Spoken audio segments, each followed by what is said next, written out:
Hello student, ये आपका 8th class का आज हमारा तीसरा वीडियो है। उससे पहले हमने आपको 2 वीडियो में इतिहास के बारे में बताया था, कैसे किस प्रकार से ब्रिटिश शासनकाल में इतिहासकारों ने किस प्रकार से इतिहास को लिखा था और किस प्रकार से उन्होंने वर्णन किया था। उसके बाद आज हम देखेंगे यहाँ तक का हो गया था, उससे आगे का। तो देखिए, इतिहास को हम अलग अलग कालखंडों में बांटने की कोशिश क्यों करते हैं, यानी कि ऐसा क्यों होता है कि हम इतिहास को अलग अलग खंडों में बांट के अध्ययन करें।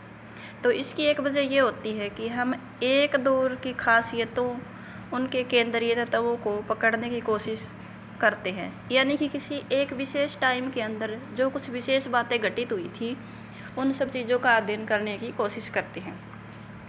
इसीलिए ऐसे शब्द महत्वपूर्ण हो जाते हैं जिनके सहारे हम समय को बांटते हैं, और ये शब्द अतीत के बारे में हमारे विचारों को भी दर्शा देते हैं।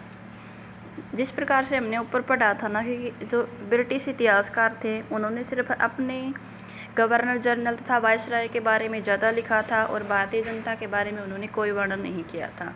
तो इससे ये पता चलता है कि उनके विचार प्रकट होते हैं, जैसे कि वो अपने आप को महत्वपूर्ण मानते थे और साधारण जनता का उनकी नज़र में कोई महत्व नहीं होता था।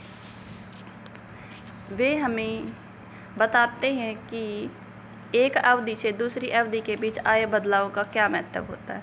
तो इन सब चीज़ों का पता हमें इतिहासकारों के द्वारा वर्णन की गई बातों से ही पता चलता है। मिल को लगता था कि सारे एशियाई समाज को सभ्य बनाने में यूरोप से पीछे हैं, यानी कि एशियाई जो देश है ना वो सारे के सारे यूरोप से पीछे हैं, और यूरोपीय देशों का कर्तव्य बनता है कि वो एशियाई देशों को सभ्य बनाएं और वहाँ पर सभ्यता का प्रचार प्रसार करें। इतिहास की उनकी समझदारी ये भी है कि भारत में अंग्रेज़ों के आने से पहले ही यहाँ हिंदू और मुसलमान तानाशाहों का ही शासन चलता था।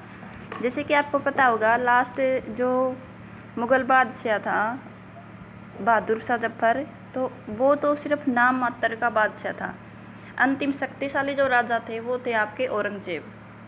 तो उससे पहले हिंदुओं का राज होता था और हिंदुओं के शासन के बाद में मुसलमानों का शासन आया था। तो ये आपने देखा यहाँ पे कि किस प्रकार से हिंदू और मुसलमान जो राजा थे वो अपनी तानाशाही चलाते थे, और उसके बाद अंग्रेज़ों का अधिकार हो गया था। यहाँ चारों ओर केवल धार्मिक बैर था, यानी कि समाज की स्थिति ज़्यादा अच्छी नहीं थी।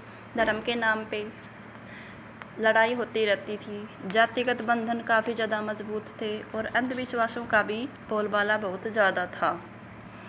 मिल की राय में ब्रिटिश शासन भारत को सभ्यता की राह पर ले जा सकता था, यानी कि उनका मानना है कि उनके द्वारा यहाँ पर शासन करने से और ब्रिटिश का शासन भारत पे हो जाने से वो भारत को सभ्य बना देंगे।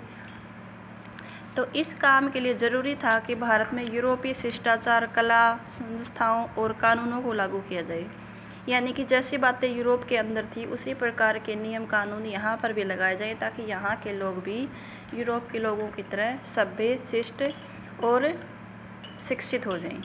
मिल ने तो यहाँ तक सुझाव दिया कि अंग्रेज़ों को भारत के सारे भूभाग पे कब्जा कर लेना चाहिए, ताकि वो भारतीय जनता को ज्ञान और खुशी प्रदान कर सके या उनको सुख दे सके।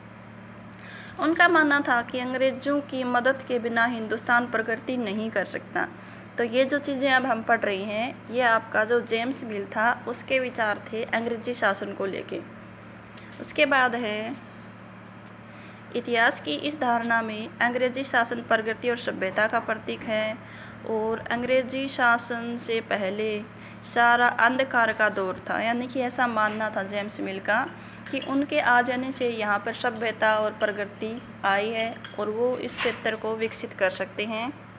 क्या इस तरह की धारणा को स्वीकार किया जा सकता है?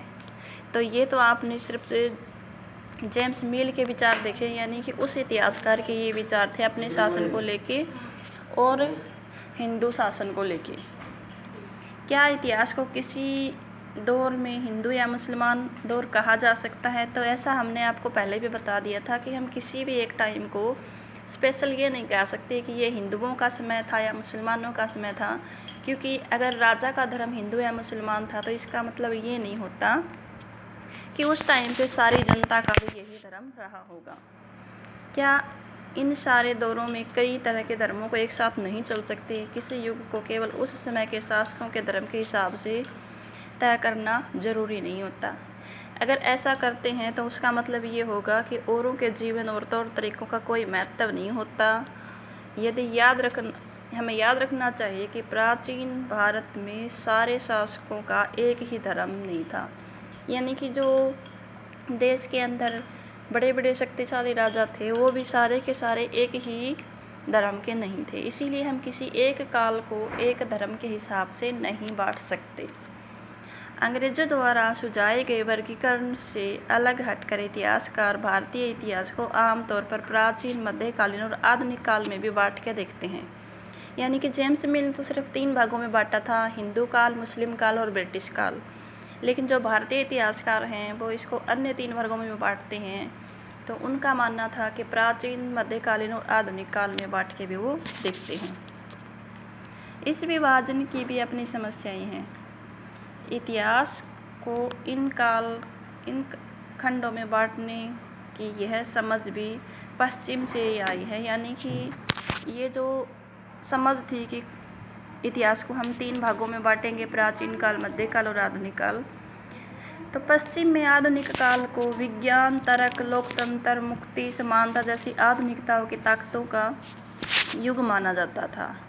और इसके लिए मध्यकालीन समाज वे समाज थे जहाँ आधुनिक समाज की ये विशेषताएं नहीं थी। यानी कि ना तो प्राचीन काल में ऐसी विशेषताएं थी और ना ही आधुनिक काल में ऐसी विशेषताएं थी। जो विशेषताएं आपके मध्यकालीन काल में भी नहीं थी, जो विशेषताएं आपके आधुनिक काल में थी।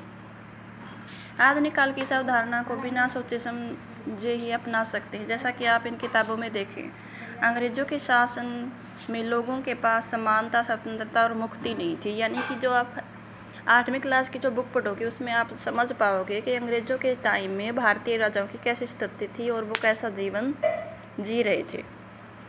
न ही ये आर्थिक विकास और प्रगति का दौर था। तो इस प्रकार से ये आपने यहाँ पे देखा कि जो ब्रिटिश इतिहासकार थे उनका क्या मानना था और जो भारतीय इतिहासकार थे उनकी क्या विचारधाराएं थी। बहुत सारे इतिहासकार इस युग को औपनिवेशिक युग भी मानते हैं। औपनिवेशिक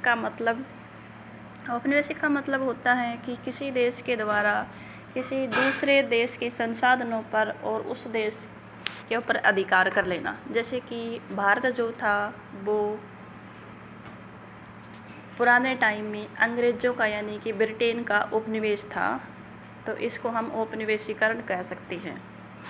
तो डियर स्टूडेंट, आज के लिए इतना ही काफ़ी है, बाकी हम आपको अगले वीडियो में करवाएंगे।